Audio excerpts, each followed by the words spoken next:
This is the Craig Rochelle Leadership Podcast. Hey, welcome to another episode of the Craig Rochelle Leadership Podcast. I'm incredibly honored that you spend a little bit of time with me each month where we're on a mission helping you become the leader that others love to follow. If you're new with us, we release a brand new leadership teaching on the first Thursday of every single month. And I know a lot of you go through this with your teams, which I think is brilliant because when the leader gets better, everyone gets better. I want to say thank you to those of you who are sharing about this on social media or inviting your friends. It means the world to me when you actually get the message out because we can do so much more when we're doing leadership together. Notes are available if you'd like us to send them to you. You can go to leadership@life.church. You can email us with questions, comments, ideas. You can request that we send you the show notes every single month. If you're not subscribed, I hope that you will subscribe so this will come to you immediately on the first Thursday of every single month. Let's go ahead and dive in today. I'll deal with a couple of questions and then we'll dive into the new content. First of all, Priscilla asked this. Priscilla said, I've been listening to your podcast and I know I'm a controlling leader. What are specific ways I can change this? And first of all, Priscilla, I just want to say, hey, congratulations on admitting this. You cannot change what you can't define, and so the first step to change is defining the problem. Let's talk about controlling leaders. Honestly, the addiction to power and control is not unusual. The ability to admit to it is. And so this is a significant step that you're making just admitting to it. And the truth is, most of us as leaders, we battle with trying to control something because we have high standards and we want everything the way that we want it. Here's what most leaders don't understand, and this is so important. Not only does a controlling leader become the biggest hindrance to an organization's progress, but the best way to lose control is to try to control everything. In fact, what does a controlling leader do? Over time, excess control kills morale, productivity, and innovation. Also, leaders never thrive under a controlling leader. Why? Well, good leaders find it difficult to grow under a controlling leader, and the best leaders will not stay under a controlling leader. So, how do we change this? Priscilla, you ask a great question. I would suggest, very simply, just start with baby steps. Find something that you're currently controlling and trust that to someone else. Just force yourself to give it away. And let's be honest, at first, this other person may not do quite the job that you know how to do. But with coaching and with time, the right person will not only do a job as well as you did, but the right person will do a job and bring innovation to it and do it much, much better than you ever could. So push yourself to give some things away. And what's going to happen is over time, you're going to see the value as other leaders emerge, as leaders get better than you are in certain things, and suddenly you're going to get really, really excited about empowering and trusting people. You can grow, I promise you can grow from being a controlling leader to being an empowering and trusting one. Take the first step, give something away, and see what happens. Let's deal with another question. Rodrigo asked this. He said, I'm looking for a good process to assimilate people that are ready for leadership. What is the process and how can we implement it? Then he asked, it says, we're a year old and ready to build a leadership bench and pipeline. We currently have one, but it needs a definitive process. So what is a definitive process to build leaders? Well, my answer may frustrate you, but I'm just going to give it to you anyway. This is my opinion, but my opinion is this. The goal is not to create a leadership track or leadership training or leadership process. More than just having a program, what we want is a culture. We want a culture that's consistently developing leaders. For example, there are some things that you're going to want everybody to go through, a class, a training. We all want to read these certain books, or we all want to learn our Myers-Briggs, or we all want to grow in emotional intelligence, or we all want to learn and grow as interviewers to help select people for our team. So we might have certain classes or certain books or certain tools that we're all going to go through together. But more than having just an organized track, what we want is a culture that builds leaders. So here's what we want. We want a few things that we all do together. So we learn the same language, the same skills, but just a few things. Then we want dozens or even hundreds of things that are informal. So my advice would be pick those few things, the books, the classes, the training that you want everyone to experience, but more so create a culture where other leaders are developing leaders who are developing leaders who are developing leaders. For example, in my organization, I hear all the time about new ways, new systems of developing leaders that are happening deep in the organization, not because I implemented it or not because our executive leaders implemented it, but instead we have a culture that just embraces developing leaders. So there's a few things we all go through, but more so we're creating a culture that consistently develops leaders. What I want leaders who on their own are forming mentoring relationships, doing reading groups, going to conferences, sharing articles, giving feedback. We're not going to live under the illusion that a leadership program is the goal. The goal is creating a culture that creates leaders as we move forward. All right, let's dive into some brand new content for this session, and I want to start it with a question to me that's kind of fun. What is the shortest word in the English language that has the letters A, B, C, D, E, and F? What is the shortest word in the English language that has the letters A, B, C, D, E, and F? The answer is feedback. How do I know that? I don't know. I assume it's true. I read it on the internet, so it has to be true. That's what I want to talk about in this episode is the very important and valuable and essential tool of feedback in your organization. If you get this right, it can help change your organization to become everything that it's supposed to be. We're going to talk about it in this episode and in the next. It's so important, it deserves 2 episodes. I'll start with an illustration. Thomas Getz wrote an article in Wired.com about a big problem in Garden Grove, California. Years ago, there were so many motorists that were speeding in school zones. It was making it very, very dangerous for the students. And so the community tried everything. They tried new signs, flashing lights, ticketing, everything they could do to stop the speeding motorist. And so someone had this idea in 2003. It's now a very common idea today, but evidently this was the first time, or at least the first time it was written about. They put up speed displays showing drivers how fast they were traveling. In other words, if you're driving 35 and a 25, it would say 35 right as you would drive by. And essentially what they were doing is they were giving the motorist feedback in real time. Now, what's interesting about this is that all the drivers already had speedometers in their cars. In other words, every single driver in that school zone could self-monitor. But when the feedback came from an outside source in real time, the behavior changed dramatically. Not only did the speeding drop significantly, but in 3 school districts, it averaged well below the speed limit. So what happened? Feedback improved or solved much of the problem.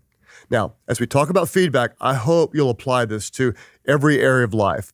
Apply it to your friendships, apply it to your marriage, apply it as a parent, and of course, apply it in your business or in your nonprofit. So, without a doubt, one of the most important tools to develop in your organization is a consistent culture of feedback. I like what Ken Blanchard said. He said, feedback is the breakfast of champions. Here's what I say. Without honest and timely feedback, your personal and organizational growth is always limited. Let me say it again. Without honest and timely feedback, your personal and organizational growth is always limited. Why? Because everyone is blind to so much about themselves. No matter how self-aware you are, you've got blind spots. You don't know how you come across. You don't know how your performance is perceived by others. You don't know when you're being annoying with other people. You think you're funny and you're not. The bottom line is this. We don't know what we don't know. What's funny to me is that 90% of managers rank themselves in the top 10% of managers. 90% think they're the best 10%. That means 80% or more are vastly wrong. So how do we grow beyond this? Feedback is the number one most important tool for personal growth. Feedback is the number one most important tool for personal growth. What's interesting is that when it comes to feedback, most of us don't know how to give helpful feedback. And what's equally challenging is that so many people don't know how to receive feedback or to go out and get it. How does it break down? Well, if you're giving feedback, you're the feedback giver, chances are you don't like how others receive it. You did a good job, but they got their feelings hurt or they didn't implement it. What's wrong with them? On the other hand, if you're receiving feedback, your boss or your supervisor is telling you something, chances are you don't like how they give it. Well, they weren't polite. They don't know what I do. That wasn't a fair assessment, and on and on and on. I want to recommend a book to you if you want to dive into this subject. The book is Thanks for the Feedback by Sheila Heen and Douglas Stone. It actually helped shape some of the content for this teaching, and it's a very, very helpful book. What they would say, and I would agree, is this. Many people think, well, we don't do feedback in our organization. We don't have a high feedback culture. And the reason you may feel that way is because you often don't know where you stand.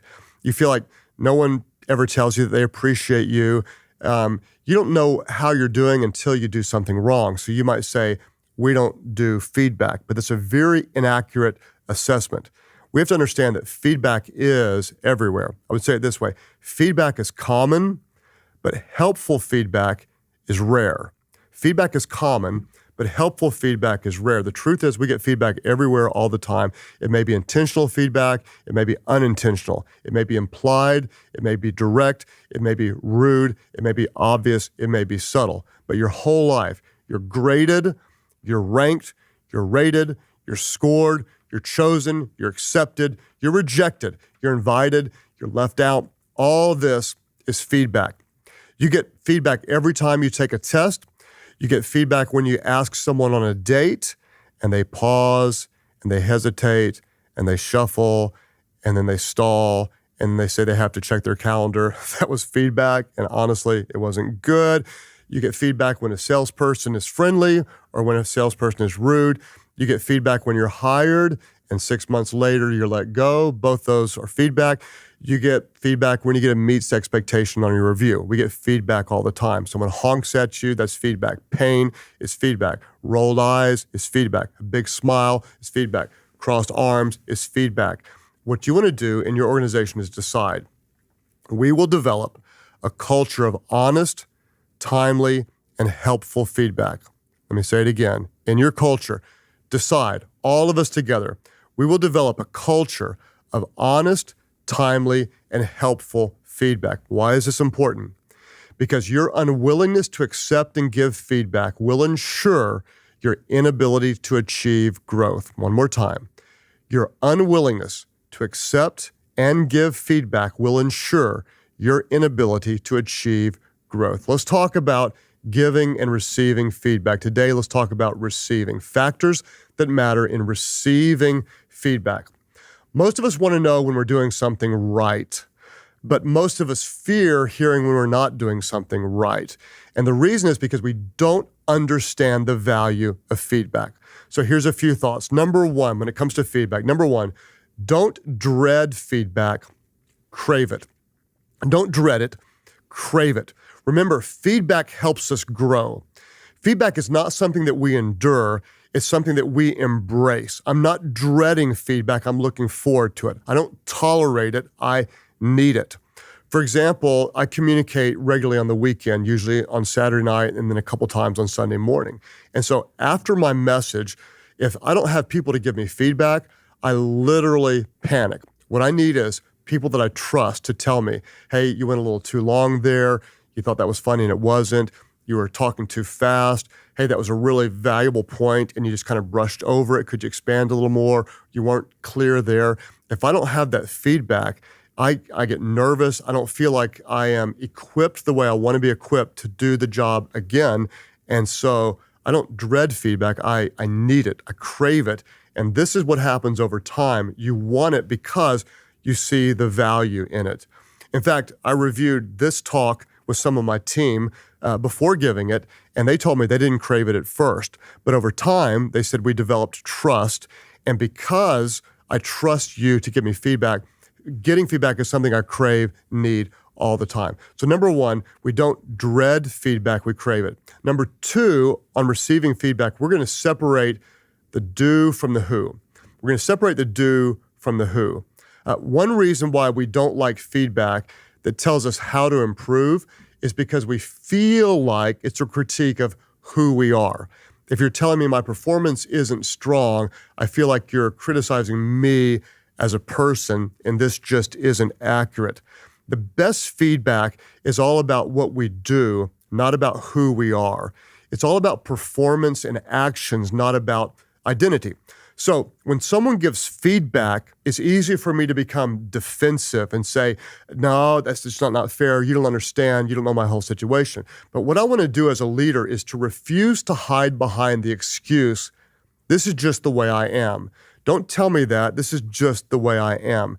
What I need to remember as I'm receiving feedback is I am not fixed in what I do. In fact, another book recommendation is by Dr. Carolyn Dweck. She writes about this in the book called Mindset. And what she says is we shouldn't have a fixed mindset. Instead, we want to have a growth mindset. So if you're giving me feedback about my performance, I have the ability to change my performance. I'm not fixed in what I do. I want to tell myself I'm getting better every day. Your feedback is valuable because it's giving me objective insight to my performance and it's helping me get better. Your job in receiving feedback is to stay open-minded. Now, this is really important. Pay careful attention. When you find yourself getting most defensive, that's when you really need to listen. Whenever someone's giving me feedback and I don't want to hear it at all, and I want to argue back with everything in me, here's what I always try to tell myself. The more I want to push back indicates the more that I need to listen. Let me say it again. The more that I want to push back and say, no, you don't understand. That's not me. No, that's not right. That's not accurate. The more I want to push back is often an indicator that that's a vulnerable area that I have the most opportunity to grow in. So when someone's giving you feedback and you just hate it and say, that's not right, that's not fair, that may be an indication that that's an area where you have significant room to grow in. So don't dread the feedback, crave it. Separate the do from the who. Number three, ask clarifying questions. Clarifying questions. What you don't ever want to ask is, hey, do you have any feedback for me? That's a terrible question.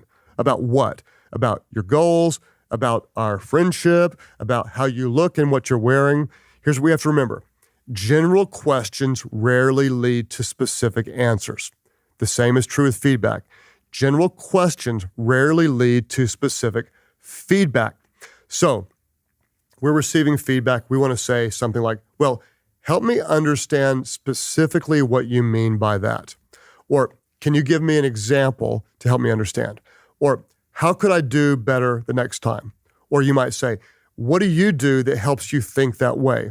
What we want to do is we want to ask clarifying questions when people are giving us feedback so we'll truly understand the benefit or the treasure of what they're trying to communicate. Now, when you hear something you don't like, don't say that's not true. Train yourself to say, tell me more or help me understand. For example, I had a lot of people for a long time tell me that I wasn't good with people one-on-one. And this really hurt me and offended me because I felt like I was good with people. And the reason I felt like I was good is because I cared. It was only when I asked clarifying questions like, tell me specifically what I'm doing wrong. And they said, well, like when you're out in the lobby talking to people at church, sometimes you'll be kind of looking around and you're not making eye contact. And I said, well, I'm looking around because I'm trying to see how many other people that I need to talk to. And they said, well, what you're doing is you're communicating that you don't value the person in front of you. I was like, oh, I just didn't see that. The problem is, I don't know what I don't know. That very specific feedback helped empower me to make real and specific changes. So when possible, get feedback before an event. I like to think in sports terms, get feedback before game day. For example, a football team may play once a week, but they're going to get feedback 4 or 5 times during practice before they ever play on game day. When possible, do the same. Before a presentation, before a speech, before you submit a written document, before you go in for an interview, before you ask the boss for more responsibility, try to do a practice run on the front end when you can and get feedback. I do this every single week before my messages. I talk through the messages with people ahead of time and ask them, what do you not care about? What am I too into? What am I forgetting? What am I not applying in your area? And I get feedback on the front end. I do that with these podcasts as well. I go over the teaching with other people to help really, really understand what adds the most value. Don't just wait for feedback, seek it, and seek it on the front end when possible. I can point to several times when feedback totally and completely changed my leadership.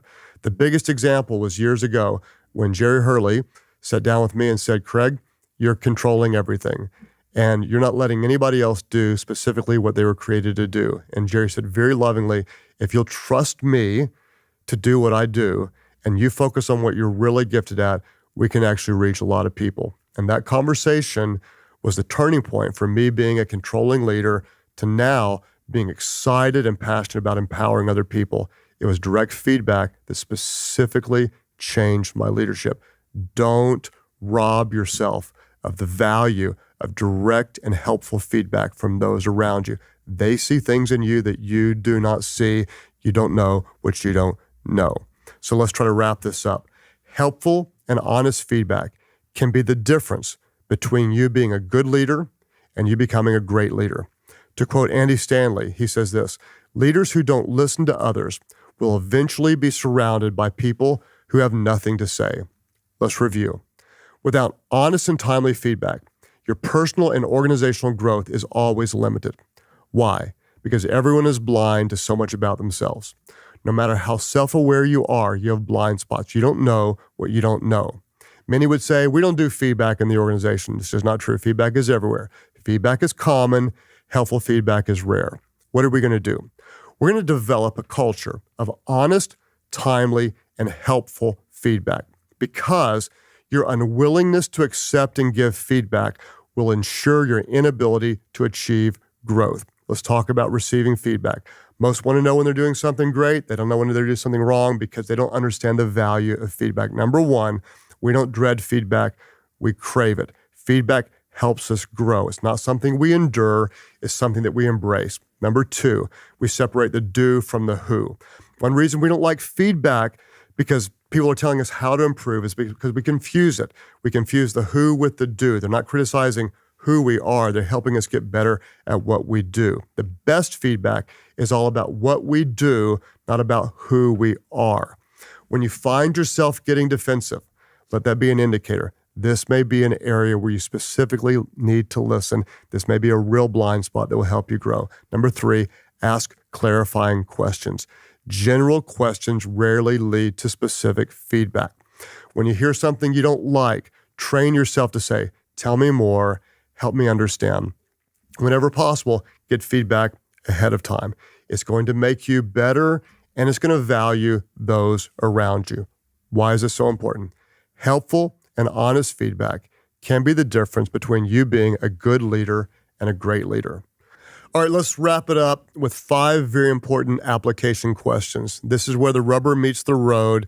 You'll want to honestly answer these. Number 1, on a scale of 1 to 10, 10 being the highest, how strong is your team at giving and receiving feedback? On a scale of 1 to 10, 10 being the highest, how strong is your team at giving and receiving feedback? Now, what could you do to specifically improve your feedback culture? Very important.